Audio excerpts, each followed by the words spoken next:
What's up, everyone? Thank you for joining me today. And as you can see, we have a special guest in the house.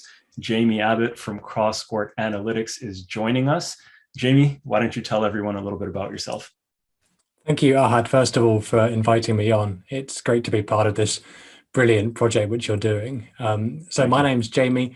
I founded CrossCourt Analytics last year. There's a group of three of us who are looking to bring the statistical rigor which is seen in other sports to the world of squash, primarily for two reasons: to communicate to viewers precisely what the players are doing on court and to help the viewing experience, and then also to allow players and coaches to better analyze their games and to plan for future performances. So what we do is we analyze matches, and the purpose of this session is to bring you some data on Shorbagy versus Ashour 2014. Beautiful. And this was one epic match. So what Jamie and I are going to do is we're going to talk through some of the tactics, some of the context, the history, and then Jamie's going to bring some awesome stats to the match for us. And he's a very humble guy, but he and his team are actually providing some of the stats over for Squash TV as well. So some of the heat maps that you guys see, things like that, it's all due to these guys. So you can thank them for their work in the comment section afterwards. This, in my opinion, is arguably the best match ever. And I've put the question mark to let you figure it out. I feel like the match had tension, passion, excitement, just excellence. It was like a story, a fairy tale almost, where the hero gets injured and then the hero comes back. And Jamie, I don't know if you felt the same way, but that's what I felt about the match. Yeah, it was absolutely brilliant, wasn't it? It just had everything, from the way that Ashour was injured famously for the six Yeah. months leading up to the match, Mm-hmm. to give himself the best chance of playing in this tournament, Mm-hmm. to the way his shoulder seemed to go halfway through the match as well. Right. There was just so much to it, so many different narratives to bring out. That's Uh, right. That's right. And both these guys played 2 years prior in the 2012 World Championships final, which was also epic. And obviously, if you haven't watched either of these matches, please go on to Squash TV. I believe both matches might be up on YouTube, kind of the full match for free. So go check out Squash TV's YouTube to watch the full match. Now, as Jamie mentioned, Ramy didn't play for 6 months. They had the history of the past match. Shorbagy was world number one at the time, and the match ended 14-12 in the fifth. So, Jamie, I don't know if you have any stats around any previous encounters between these guys, anything you wanted to share on the statistics side about this? yeah, well, so as Joey and the commentary team picked up pre-match, this going into this match, the head-to-head was 5-1 to Mm, Ramy. okay. And interestingly, El Shorbagy had never beaten Ashour in a best of five match. So Oh, how much that was factoring into his calculations deep into game five, we'll never mm. know. But yeah, this really was his best opportunity yet to beat the Maverick Ashour, and he couldn't quite get over the line.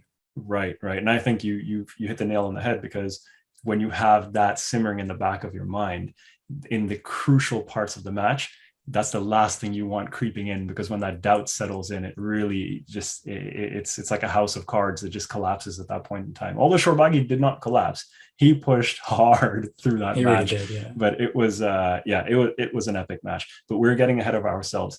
Let's jump into this next section here. So guys, game one, it was pretty ridiculous to be honest, because both Ramy and Shorbagi had arguably some of the highest average tee positions that I've seen players take.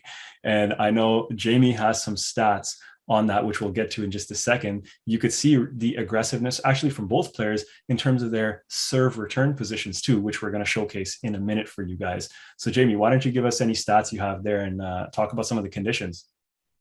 Well, so yeah, very famously, the this match took place in Qatar, and as it reared its ugly head again this year in the squash forums, but it's Mhm. particularly cold, that court, and it's famous for being so. Some of the drop shots which both players were playing stayed incredibly short, Right. and this no doubt factored into Ramy's decision to relentlessly take El Shorbagy short. Mhm. Yeah.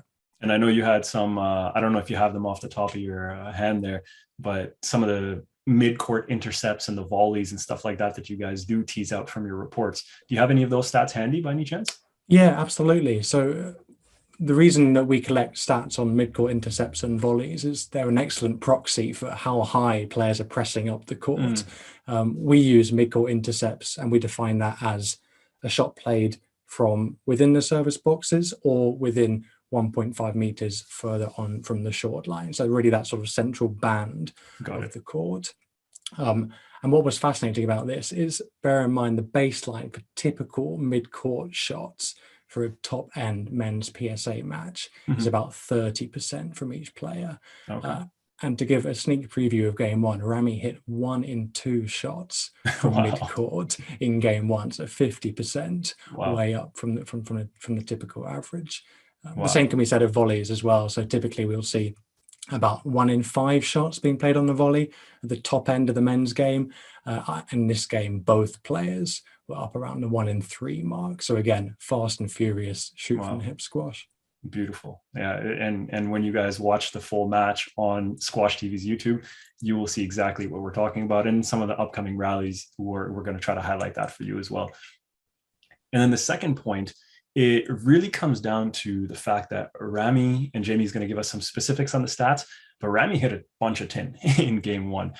But the incredible thing about Ramy is his belief and his faith and his desire to play his brand of squash. So Ramy likes to attack.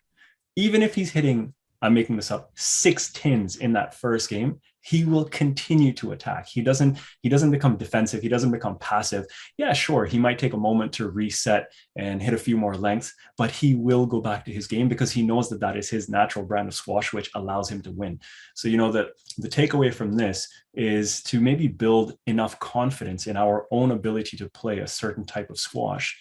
And then even if it's not working exactly the way you would like it to work, have enough confidence and faith in the process of knowing that if you keep at it in a somewhat calculated, intelligent way, it will work out in your favor eventually. Now, if you're having a totally rubbish day, you might need to rethink your strategy a little bit. But as you can see, Ramy's faith is just so high. It was incredible. So I don't know, Jamie, if you have any stats you could share on the error rate, maybe in game one. Yeah, it's funny you should say 6 tins. Remarkably, that was an underestimate. He hit 7 unforced errors in game one, which is just phenomenal. And for someone to take that game as well, it just goes to show how unpredictable this contest was. Remarkably, Ramy hit 16 unforced errors across the first half of the match, and just 2 unforced errors in the second half. So, as you say, he really stuck to his guns, and something clicked. He stuck to his game plan, and it worked for him in the end. Wow. And that's kind of goes back to the mental toughness, right? Where these professional guys, they have a strategy in mind, and then they have techniques that allow them to stay in the zone, to stay in the moment, to get into the state of flow, whatever you want to call it. And Ramy, you could see, actually in another video I put up as well around his mindset, you could see how he takes a breath and he might talk to himself a little bit. Those could be cue words or affirmations or mantras that he might be repeating to himself. He has several tools in his toolkit, and you can see Ramy clearly using them. And the outcome is exactly what you said, Jamie, from what it was 16, I think he said in the first half, to 2. Like, that just tells you kind of what's going on in there. So guys, let's jump into some of the clips now. Pardon the interruption, guys. I decided that I want to add in a few slow motion breakouts for you. So stay tuned for those. Little window's going to pop up. We're going to go through some of the slow-mo breakdowns and then resume the conversation between Jamie and I about the entire match. All right, enjoy, guys. Let's check out Ramy's aggressive T position here. As you can see, he's right up in the service box. That front foot is stepping forward, again showing his intention to cut that ball off, and it's into the service box. And he steps across, gets that ball before it hits the sidewall. Shorbagy is trying to do his best to get that sidewall because he knows if it's not on it, Ramy's going for the nick. And unfortunately for Shorbagy, Ramy stepped up, slotted that nick. No chance of that ball coming back. Now in this rally over here, I've drawn a couple of lines for you guys to show you how high both guys were playing on the tee. And you can just see the relentless attacking, but then defending right there. Ramy's using angles. And oh man, you guys got to watch this again in slow motion if you get a chance, because you're going to see exactly what Jamie was talking about in terms of volleys and mid-court intercepts. These guys are literally playing a short game. It's like there's no back wall. They're not letting the ball get back in this rally. 100%. And it takes two to tango. El Shorbagy was doing it just as much. Exactly. He was slightly less than Ramy was, but still at the really high end of what we'd expect. I really want to take a minute to emphasize what this means. Go back and watch the rally again if you need to. But the fact that it took 7 or more attacks, depending on what you define as an attack, whether it's only going short or if it's attacking length. If you're thinking about attacking and pressure length, it's even more than 7. It took a minimum of 7 shots in this rally, attacking shots, to win the point. That tells you about how much resilience and toughness you need in order to win at this level. Now check out this rally. It shows Ramy's relentless attacking abilities, but it also shows how intelligent he is in terms of court awareness and awareness of angles and how he can position himself to cut down angles. So check out what I mean over here. Ramy plays a short attack, reads that ball first of all. He reads that cross court extremely well. Gets on it super early. Shorbagy's still not at the tee. Ramy plays the cross, forcing Shorbagy to make a nice adjustment, which he does extremely well. And then Ramy pushes his tee position up over here at the solid yellow line, hunting another volley. And this is fantastic because Shorbagy's momentum is coming out fast from this front right corner because he knows that Ramy has the entire backcourt to hit into. And Ramy's awareness of that is so high that he just takes him back into that front corner. And this is an advanced tactic, so unless you're aware of your opponent's power of movement out of a corner, I would not suggest that you put them back in. Most amateurs are not that quickly to go into a particular corner. You would probably want to hit into the open court, which is the back court. Over here, Ramy knows exactly what he's doing and he can execute, hence the result. Okay, now on to the game 2 ideas. Guys, the plot thickens over here. As Jamie alluded to earlier, Ramy's shoulder started to seize up. He wasn't really able to swing effectively, but that goes to point number 2. It's a testament of his ability to adapt and improvise and the amount of skill that he has to still be able to control the ball with a limited swing is immaculate. It's amazing. He was snapping with his forearm and wrist. He stopped taking big swings, or if he did take a big swing, it was an extremely exaggerated swing with the shoulder. So he wasn't putting too much power and force into the shoulder. He started adjusting his tactics. He was lifting. And then he basically played like a traditional lob drop game for part of the game, right? He was playing the lob, pushing really high up on the tee to cut down the angles, and then putting that quick little drop in. So it takes a ton of skill to do anything Ramy does. That goes without having to even say it, but he reads the game so well, right? Like I don't know what he's doing. Obviously it's a ton of practice, but he's processing things in his brain at this next level. And it's kind of like, I don't know if you've, Jamie, actually you and I talked about this a little bit. We were talking about patterns and we talked about chess, where these grandmasters, when they see a particular chessboard, they could memorize 20 of them because it's a pattern that they've memorized. Whereas if you put the chess pieces outside of a particular pattern, the grandmasters couldn't memorize anything because it was unfamiliar. It wasn't a language they could speak. So Ramy has essentially developed his language abilities to such an extent that when Shorbagy's in that corner receiving that lob, his brain has processed that there's only one outcome, or there's a 70% chance of this one outcome. So I'm poaching over in that direction. And then not only does he have that ability to read the game, he can also execute in such a phenomenal way. Like it's absurd. And I don't know, Jamie, if you want to comment on any of the grandmaster, because I know linguistics, like guys, Jamie hasn't said it. He's a humble guy. He's doing a PhD in linguistics. So, he's studying the stuff. He understands the stuff way better than I do. That's for sure. No, I would totally echo that. I think to use the parlance, Ramy has chunked certain patterns of play and is able to use that to anticipate before the mere mortals like you and I could, where El Shorbagy is going to play the next shot. Just to bring in some stats on those lobs and drop shot game. Remarkably, Ramy took El Shorbagy short 1 in 3 times in game 2, speaking to how much pain he was in with his shoulder. So typically would see a player take an opponent in 1 in 10 times at the top end of the men's PSA. So Ramy was really, really taking it short a lot. And combined with that, he was lifting on 1 every 7 shots. Again, the baseline that we typically see once every 12 at this end of a game. So yeah, a huge amount of lobs, a huge amount of taking it short. But to a certain extent, that was all he could do, right? And speaks to his versatility. That certainly wouldn't have been his game plan pre-match, but he was able to adapt on the spot, know his limitations, and still produce this masterclass of short and slow squash.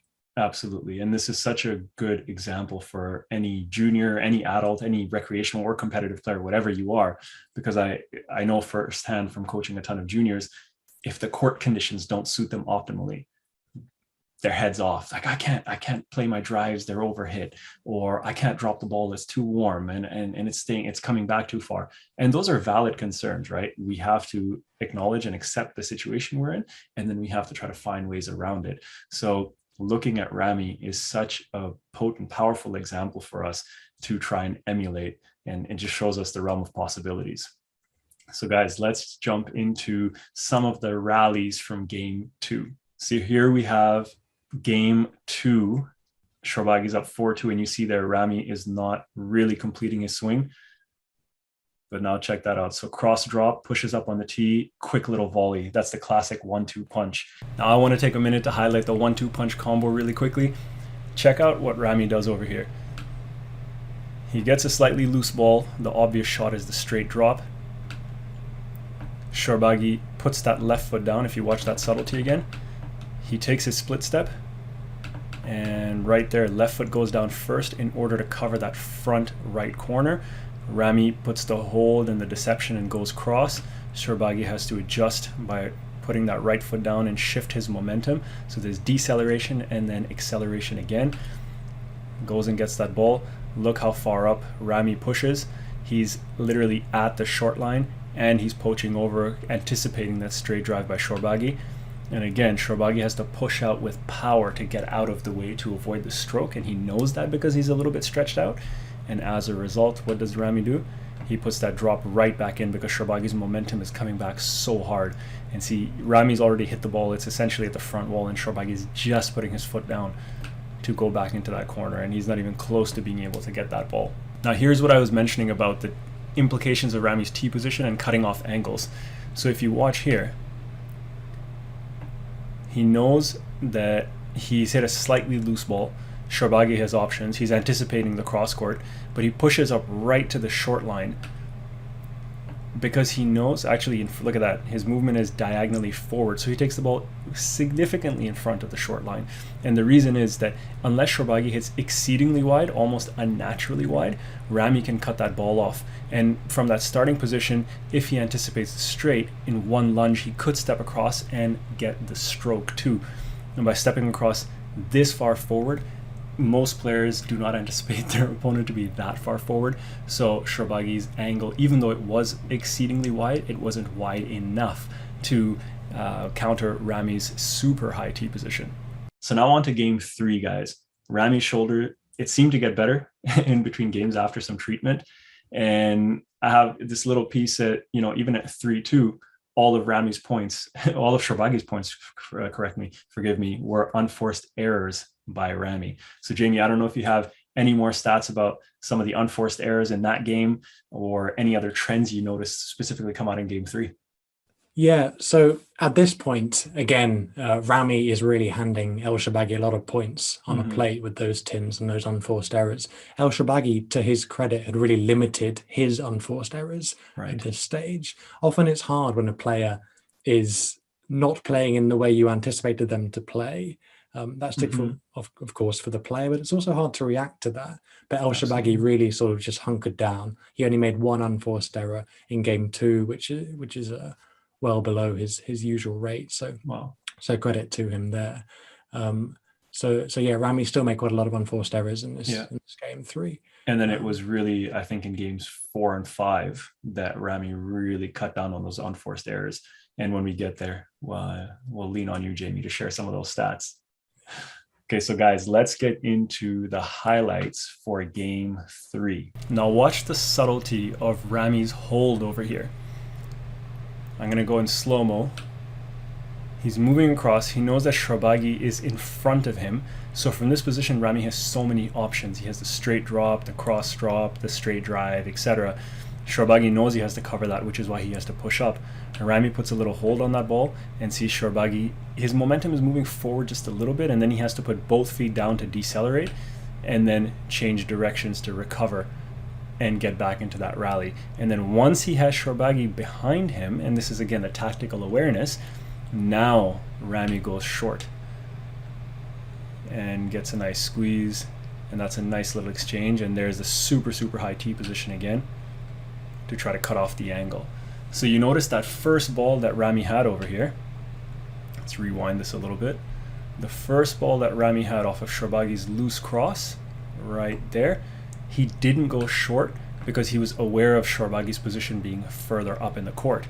But after using that hold and getting Shorbagy behind him, then he jumped onto it quickly when he knew Shorbagy was behind him. So again, tactical awareness and patience, and not just attacking on the first opportunity that he gets. Really, really subtle, powerful stuff. So guys, game 4, pretty neat game. Jamie already alluded to the fact that Ramy's unforced errors went down like crazy starting in game 4. We saw that Ramy's accuracy stepped up. He was actually holding the ball a lot more. And in the second half of game 4, he picked up his pace like crazy. So he was putting these holds into Shorbagy, which were breaking his movement and starting to put some work into Shorbagy's legs for the first half of the fourth game.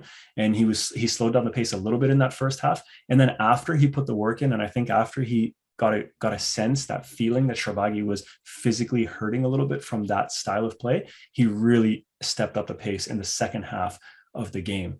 And Shorbagy did try pushing the pace by hitting hard, but he just wasn't accurate enough from my observations in game 4. And I know, Jamie, you have some stats for us around some comparisons even between game 1 and game 4. So please go for it.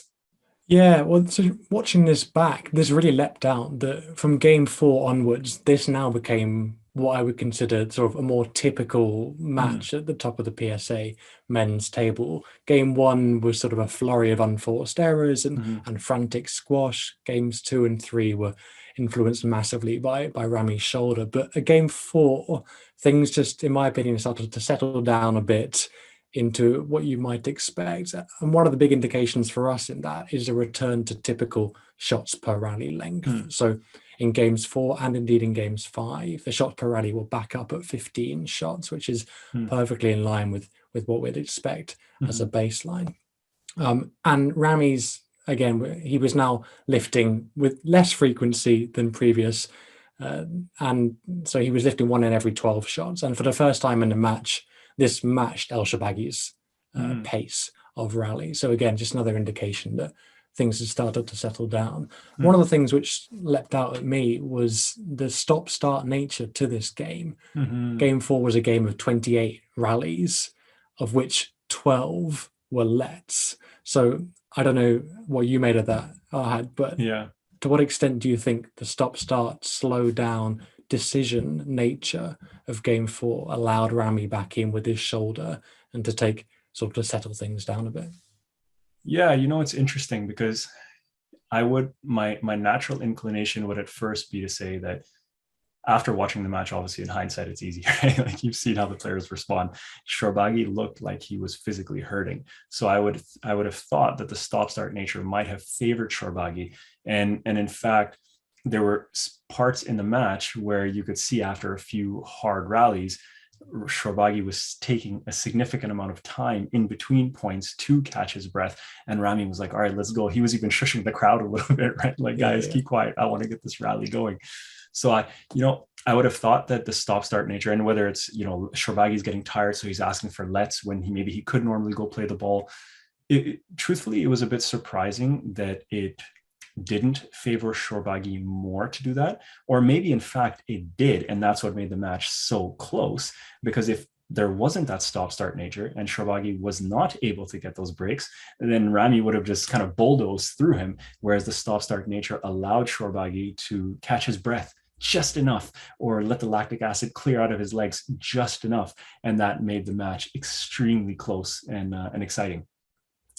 So that's sort of my take on the stop-start nature. And at the end of the day, it's also a testament to kind of both players' strategic awareness. So Shorbagy ensuring that he does slow the game down enough to give himself the break based on his awareness of his physical conditions.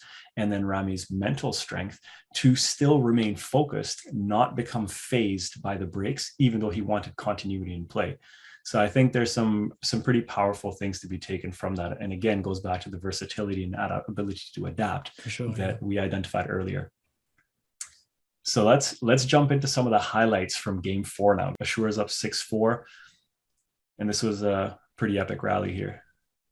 See Ramy doing what he does, right? Playing a little bit faster now. Shorbagy, both guys taking it in the mid-court, taking it short, rarely getting the ball into the back.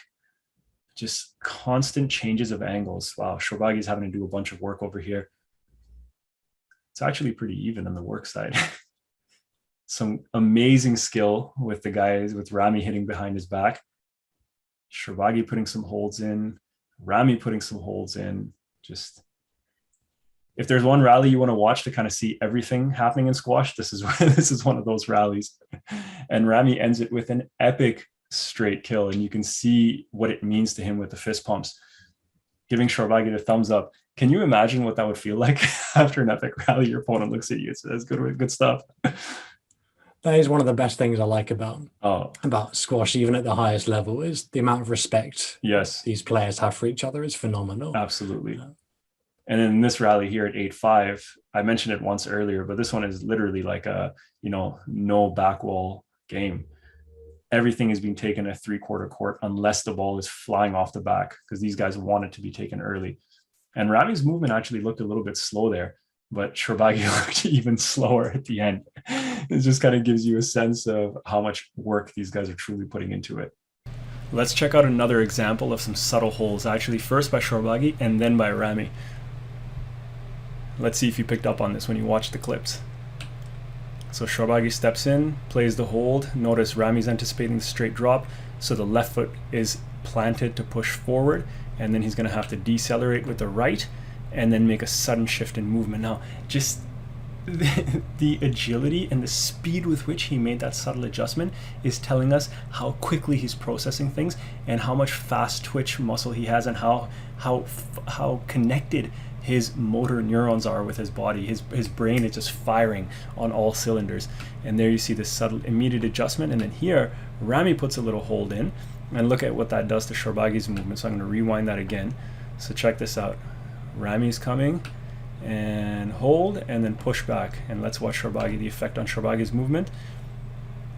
So Shorbagy puts that right foot down to go forward because Ramy shows the drop and then snaps through for the drive.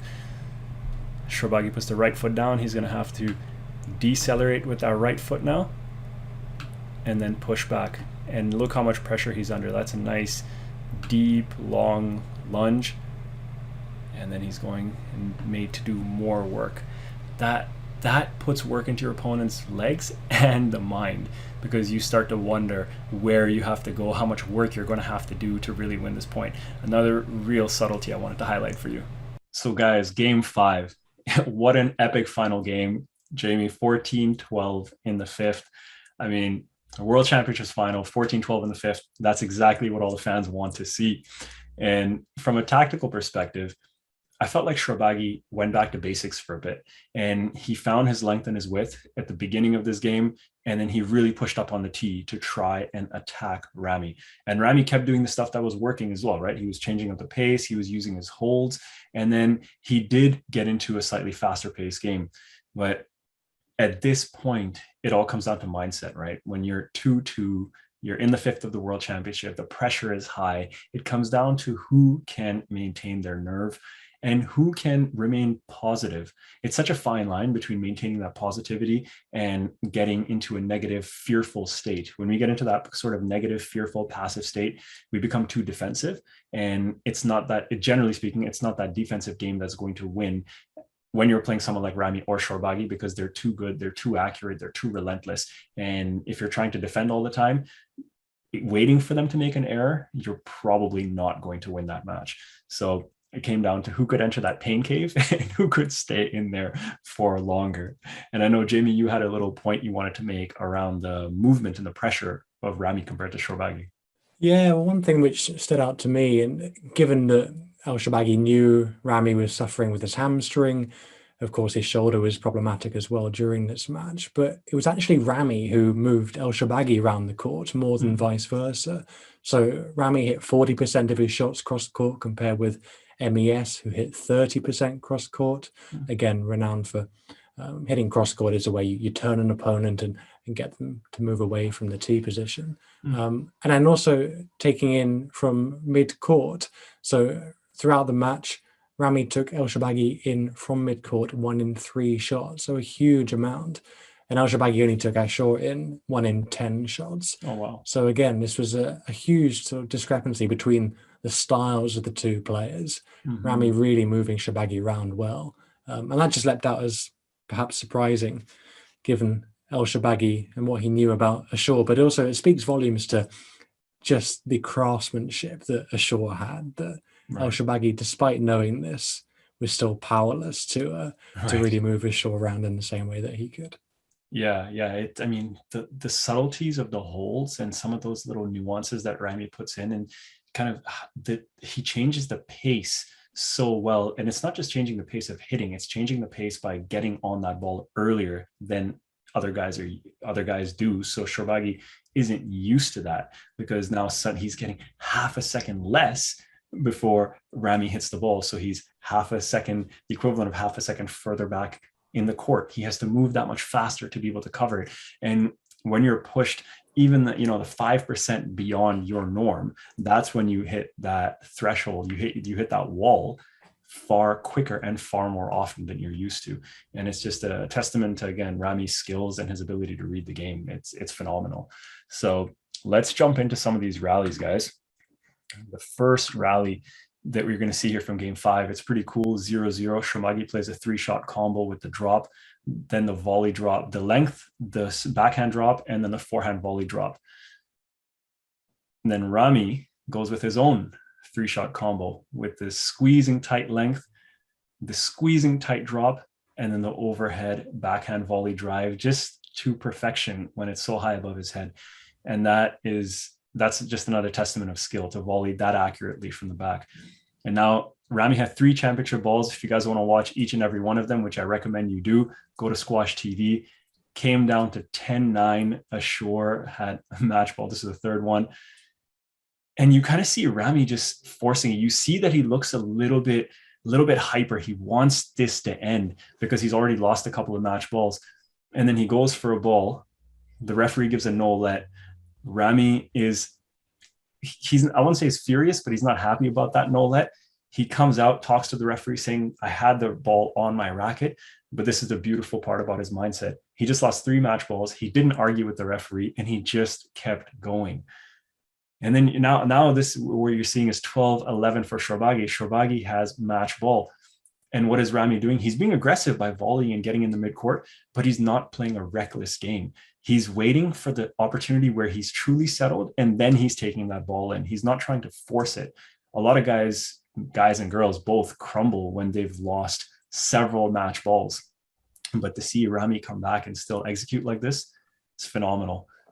And evening it out at 12-12, you just see the emotion. 13-12 match ball with that epic straight drop. He's bouncing off the walls like a kangaroo. But this is the best part, right? The love and the joy and the respect between the two guys hugging each other. Ramy's crying. Shorbagy's embracing him. He's congratulating him. You can hear him saying Mabruk, which I think is in Arabic. They're saying congratulations. It was quite the sight to behold. I don't know, Jamie. I mean, I'm almost speechless based on the quality of that It's match. phenomenal, isn't it? Watching it back even sort of 7 years later. I think one of the things which really makes this match stick in the minds and hearts of squash fans around the world is the madness and this hectic nature of the game and in the dying sort of moments of game 5. The video ref being called in to adjudicate whether there was a review left. 4 decisions went to lets and a couple of no lets and strokes as well. So just a completely chaotic and frenzied end to a fairly chaotic and frenzied match. Yeah. And it was made absolutely brilliant viewing, didn't it? So, Jamie, thank you for coming on here and sharing some of the stats that you guys put together from cross-court analytics. If anyone's keen to check out some of your other work, where can they find you guys? So you can find us at our website, crosscourtanalytics.com, and we're also on Facebook and Twitter. So yeah, send us an email or get in touch on social media. Beautiful. Jamie, thanks for being here. It was a pleasure going over this Cheers, match with you. That's superb. And Enjoyed it we'll a lot. chat soon. Take care, Cheers. guys. Bye. Bye.